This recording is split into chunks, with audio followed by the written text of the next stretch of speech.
Hey guys, today I want to talk about the form when you are in an all fours kneeling position, working through glute work, and this can translate to any kind of all fours, including a plank position.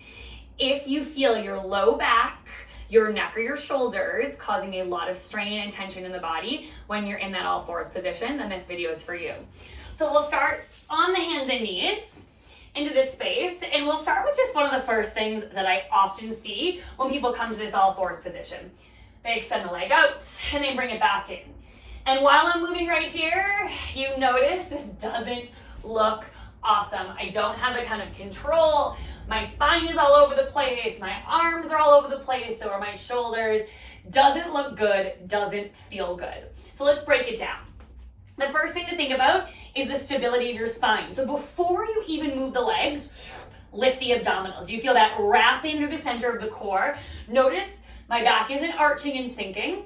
I'm also not tucking and rounding the back, but I'm trying to come to that natural curve of the spine. Crown of the head reaches, tailbone reaches, abdominals wrap. So when I start to lift my leg, it doesn't matter how high it goes if my low back drops, right? But when you move the leg, you want to be able to maintain the stability of the spine. That leg lifts, not because you arch into the low back, but that leg lifts because you extend the front of your hip. This is actually a hip extension, which is something we all really need with how much time we spend seated when our hips are in this flex position, right? So that extension, that stretch, so important.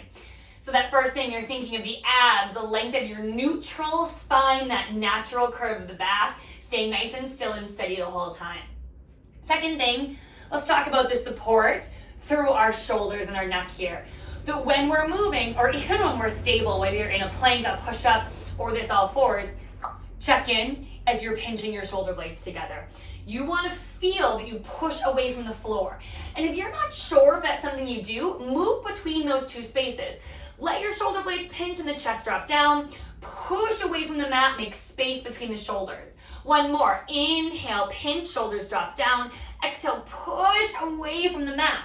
So when you start to move that leg, you want to check in that as you get tired, we don't collapse into those shoulders. A lot of strain on the joints of the shoulders, the wrists, the elbows here. So use the muscle to hold up nice and high.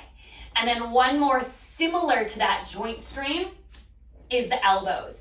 If you have hyperextended elbows and you have that weight shifting forward, locking out the joints, keep a very subtle, soft bend of the elbow. So when you start to move the limbs, moving the leg, we don't sink into the joints of the elbow, which again causes strain in the wrist, the elbow, the shoulders, but you keep that soft bend in. Hello, Ruthie. Ruthie loves an all fours position. You keep that soft bend to make sure that you're working through the muscles. So we'll recap those same three things. 1, stable, long, neutral spine. We don't want that low back dance. It doesn't tuck, it doesn't arch. 2, we don't allow the shoulders to pinch together. Same idea, stability in the shoulders. And then 3, we don't lock out the elbows, but you keep that soft bend in the elbows to help take that pressure out of the wrists, the shoulders, the elbows, and just work even deeper into those muscles. When you apply those 3 things into any kind of all fours or plank position, you're gonna see a lot better results and just feel a whole lot better in your body.